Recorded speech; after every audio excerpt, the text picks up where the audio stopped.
Welcome to another edition of the Dental Today podcast.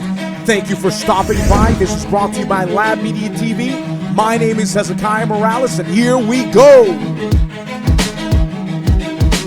Remember to follow us on social media at Lab Media TV. Ashleigh Henderson began her dental career as a registered dental assistant. Shortly after, she was invited to be part of a dental laboratory which she fell in love with. Fast forward, she is now changing lives as she is dedicated to her passion now as a dental technician. Ladies and gentlemen, help me welcome Ashleigh Henderson from Tennessee. Ashleigh, how are you doing today?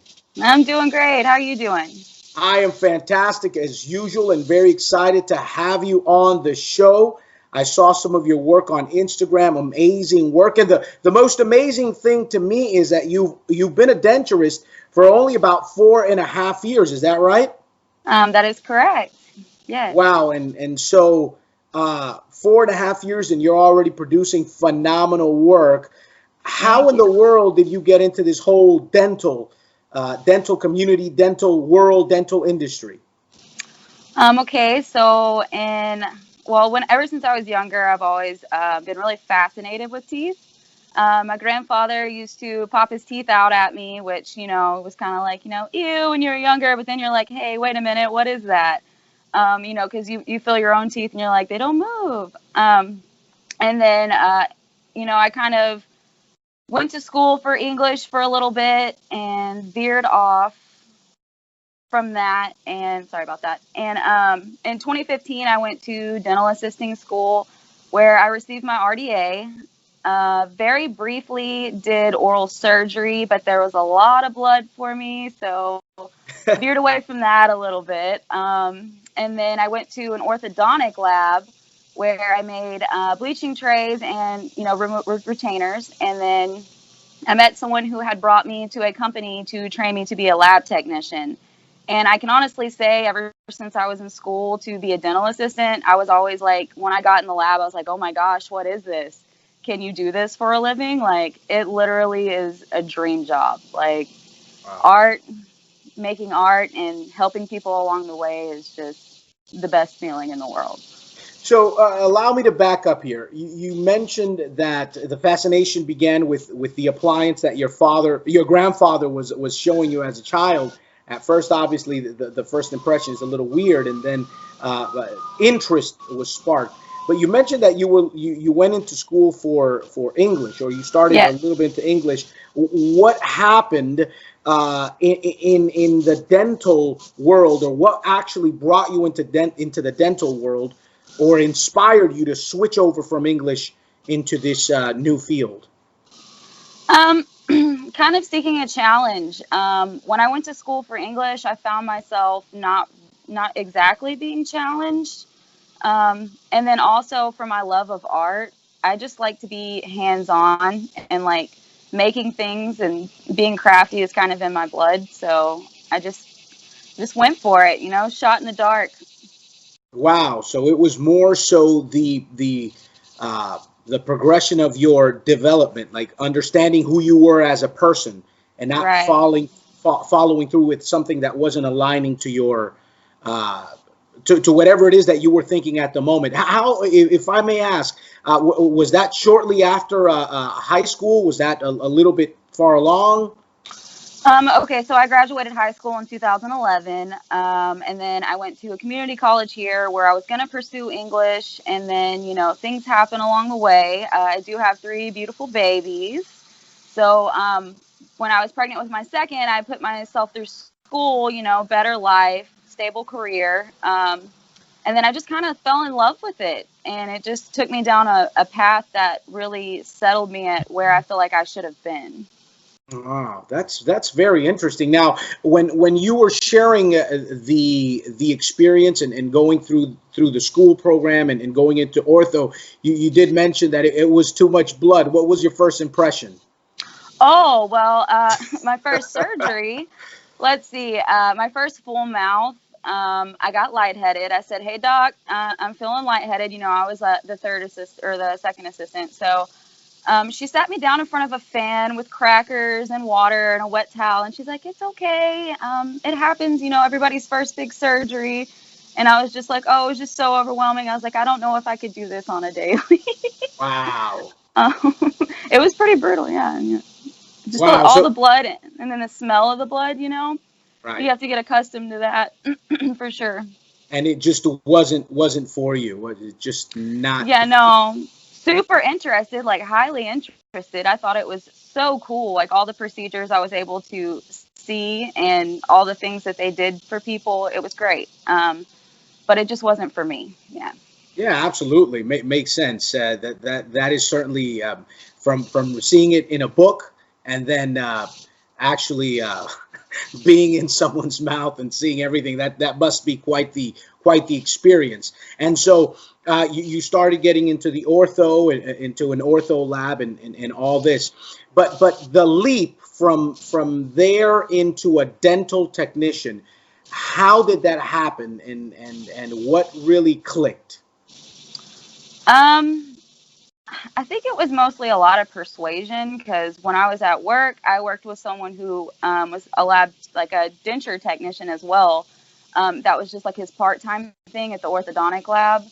And, he was looking at my work and he was like, "Hey, kind of telling me about his trade and stuff." And he's like, "I think you would be really good at this." And I was like, I don't know. When you get really comfortable where you are and you're just like, okay. And then I kind of had to tell myself, well, we're just going to take a leap of faith. We're just going to try and go for it. So I did. And it's definitely been a challenge, but without a struggle, there can't be progress. So it's just you learn something every day, and I'm happy where I am for sure, So for when you sure. took that leap of faith, if we could call it that, what was the moment, or when was that point where you decided, okay, this is me, this is it? Um, Probably like just from the get go, being able to have my hands on things and being able to create things out of nothing. Um, Wow. I mean, it's awesome. So it was It's it awesome. was the love at first stroke, or whatever Well, process you were doing at the first time. yeah, I mean, like I said, when I was in dental assisting school, when I was in the lab, like I was like, man, like what is this job? Like, do people get to do just this for a living? Because they tell you your things will be sent to a lab, and they teach you a little bit of things just to like you never know what atmosphere you're going to be put in, just to have you learn like the impression part and stuff. And I was like, I could see myself doing something like this for a living, but at the time I wasn't super educated on what that was. Mhm. But I think that having that like that basic part of dental assisting has really helped with me transitioning into where I am now because I was already familiar with like the tooth numbers, the anatomy, how things look. Um, yeah, so So having the background and actually going to school and everything obviously gave you the foundation for the concepts and the ideas, getting into the other side of the business or the industry, which is amazing. Now it's interesting when you mentioned that you began to see the lab atmosphere and everything. So that was conditioning you and ordering your steps was to taunting me. to where when the moment came in, you just hit the floor running. That is so Hmm. amazing. Now, every dental technician encounters certain challenges when getting started and even in their development and getting involved. Like, for example, in the last 20 years, 15 years, the analog and the digital, and so much development that has gone on in the last really every single year. We're seeing new things and new processes and everything just popping out very quickly. What would you say was your greatest challenge in making the adjustment as a dental technician, and how did you overcome it? Let's see. Okay, from the get go, when I was in my training and learning, I did like 6 months of training and then was just kind of thrown out to the wolves. Uh, I traveled a lot and within having a family that was very, very tough because you have to be gone a lot, but at the same time, you have to have that support system where you're able to have that balance to, if you really want it, you got to go for it. So traveling around a lot. I never really had any issues working with other people. I've worked with a lot of people and they've all been super nice and super helpful. And I just try to absorb everything I can from anyone that I work with. There's so many different techniques. I can honestly say that I am super grateful to be able to have been a part of the era where we do fabricate everything by hand because futuristically, we probably will be transitioning, later on to those high technologies where you're going to be putting it in the computer or whatever, and it's going to be doing it for you. When I was at the orthodontic lab, I did have a chance to see like the 3D machines and stuff and how they work, and I thought that was very cool. Definitely interested in soaking up anything I can. I love to stay on the top of things, know what's going on, where things may be headed. I've just recently started to learn about flexibles, Valplast. So right now that's a struggle for me. Um, Figuring out how to perfect finishing those. Really stoked to be doing them, and that's what I'm starting to like learn all about right now. Like I've worked with them where labs have sent them to us and you just adjust on them, and I remember like how much of a headache that was for me. But now I'm just educating myself on what tools and things to get to better myself at finishing those, and just pretty much fabricating them as a whole. So Oh, that's excited about that. fantastic. And so you begin to feel or get into your groove when it comes to the Hmm. lab, and you begin to post on Instagram. What was that like when you first started posting your work?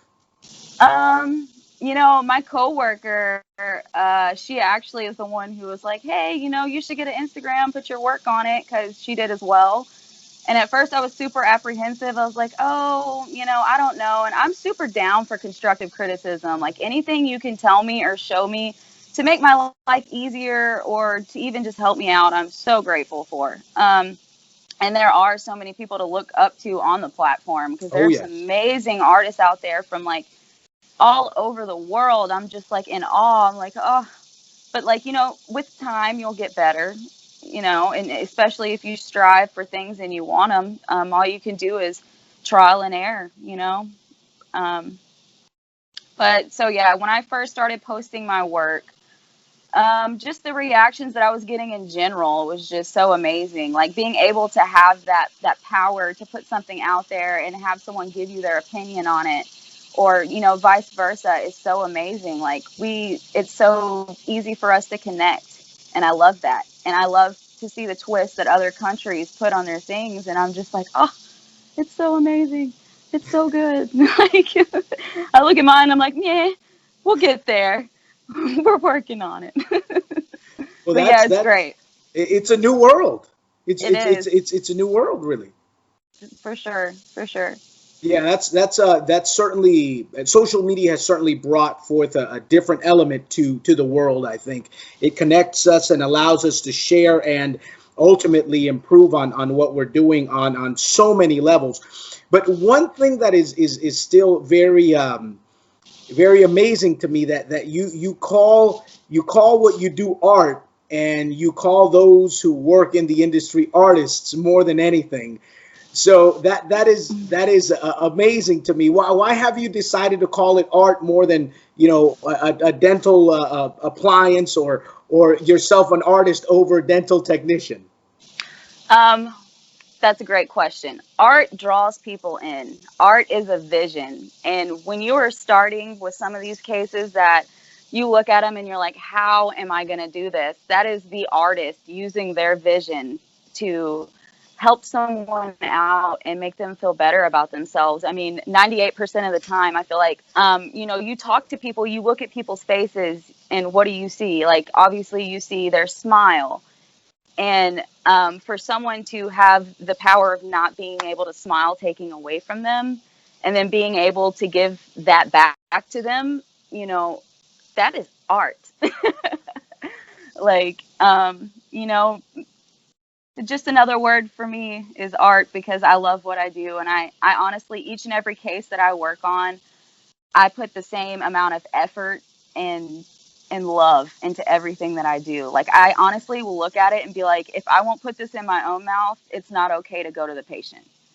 It doesn't matter how much money they're spending. I want to make sure these people get what they pay for and feel great about it. Like, 100%. That's very powerful. The term you used was very, very powerful, and it was vision. Mhm. And it's something that I believe uh, every industry should strive for. I mean, and profits are definitely important in a business because that's how we all feed our families.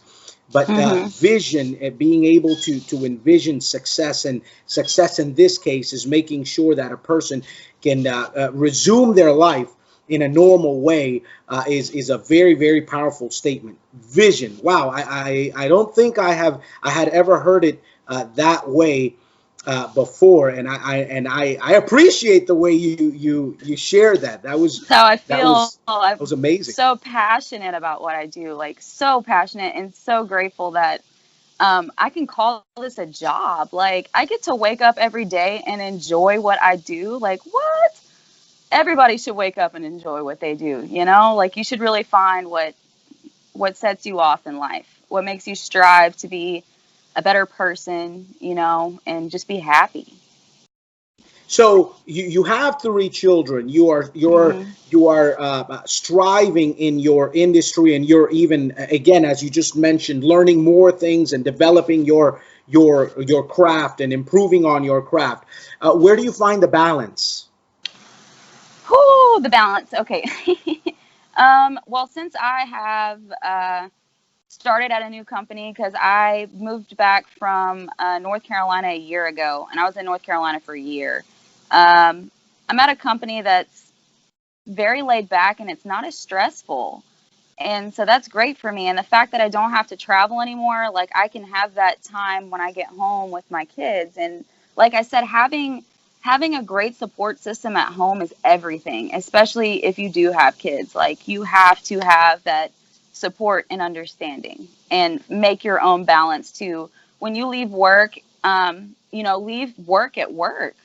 And when you're at home, just thrive. You know, when you're with your family, that's your family time. You know, like, just like when you leave the house, you leave that at the door. You're going to work. Like, you have to put that in your head and make that almost like a priority. Like, to me, family will always come first, but my job is very important to me as well. Like, it's my passion, it's my art.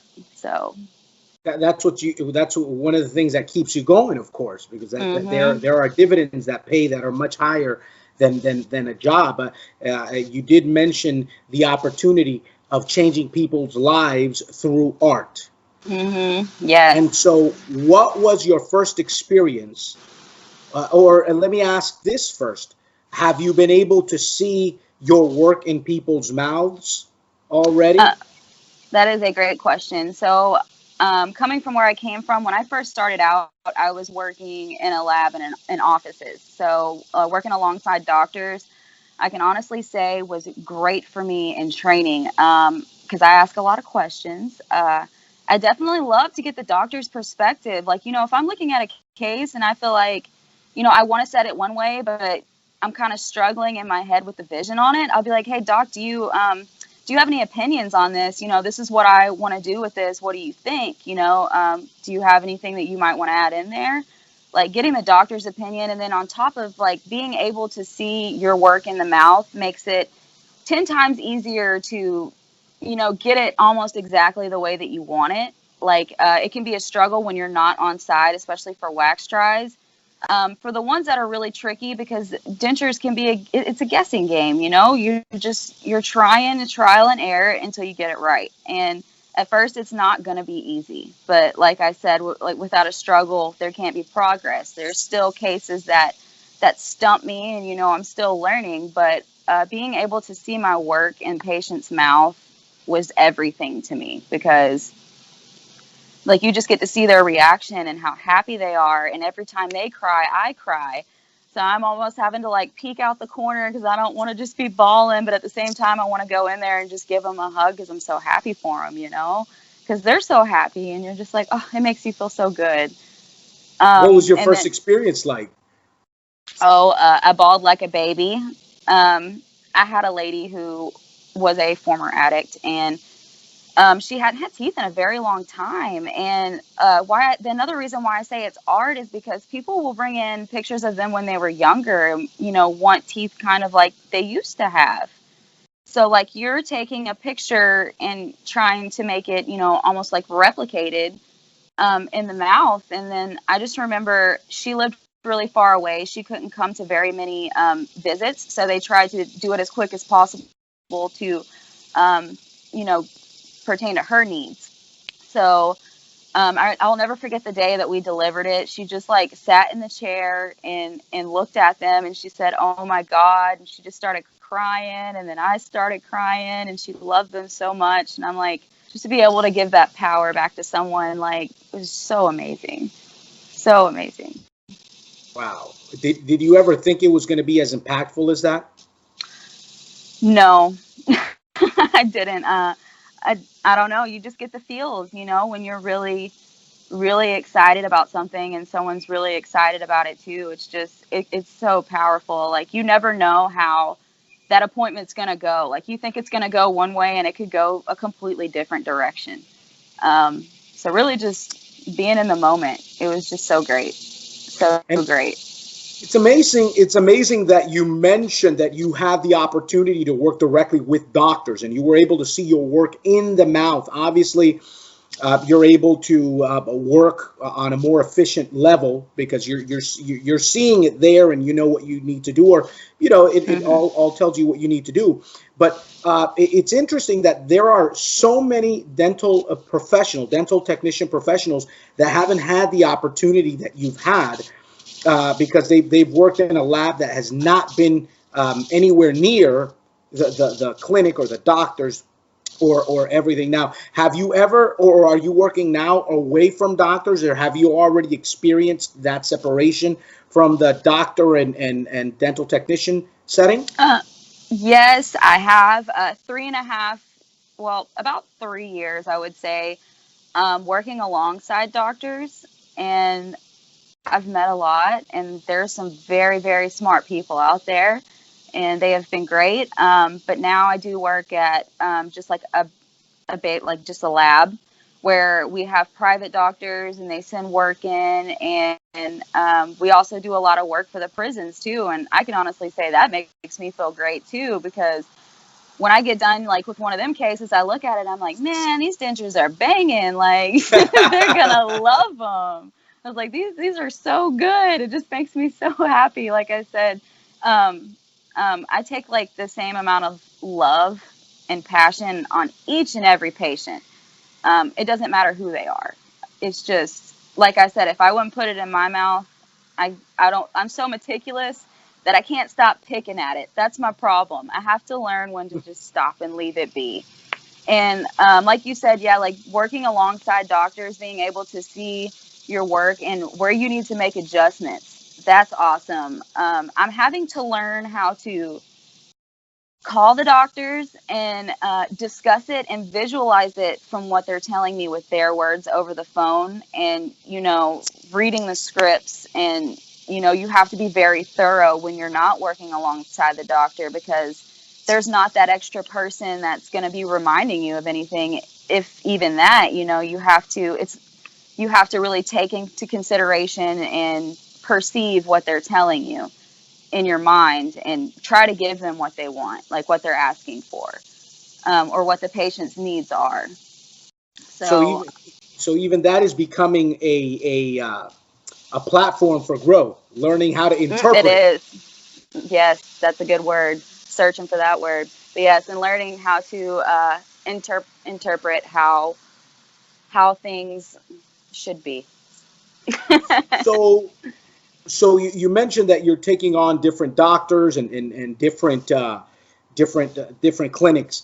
How do you interpret from different doctors? How do you manage the terminology that one doctor uses, or one way a doctor may call one thing, and how have you been able to manage that part?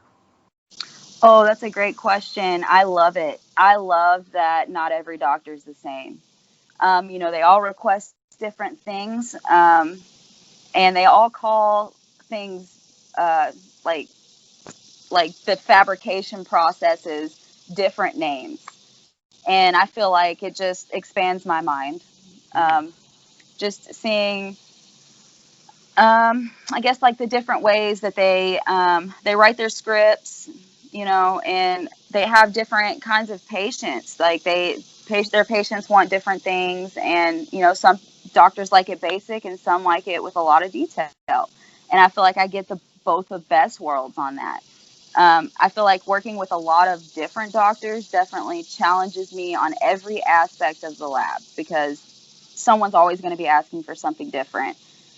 We don't exactly do everything where we are. We do dentures and partials and, all that good jazz. And now that we're doing the flexibles, I'm so stoked. Like, I feel like those things are just so amazing. And that's where I'm learning to grow at now. I'm ready to expand my mind within those. So that's pretty much what you're doing now. You're developing yourself even on another appliance that goes in the mouth. That is exciting. And what are you looking to do in the future? What are you interested in learning, getting involved in, or possibly that you're already working on now that you haven't disclosed yet on Instagram? That's a great question.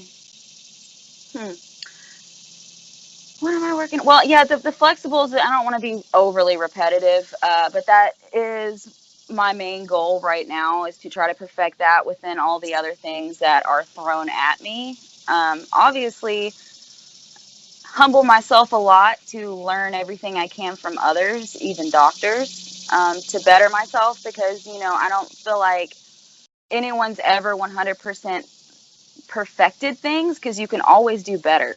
You can always be better. You can always find better ways to go about things. And you learn throughout this whole process. Like every day, I feel like I can honestly say I learned something new. And that's great.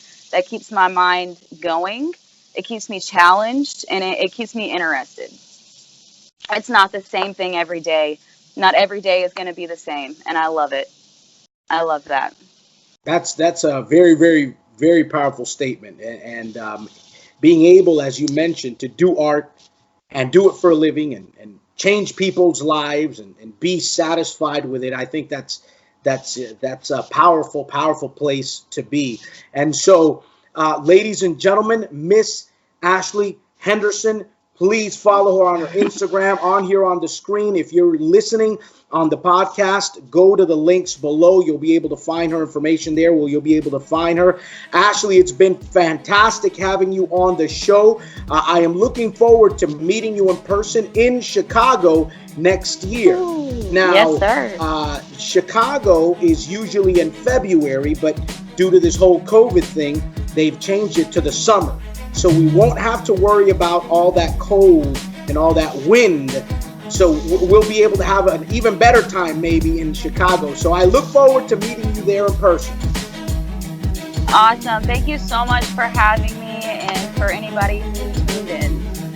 It's been an honor having you on, Ashleigh. Ladies and gentlemen, once again, Miss Ashleigh Henderson. Go follow her, support her. Ladies and gentlemen, till next time.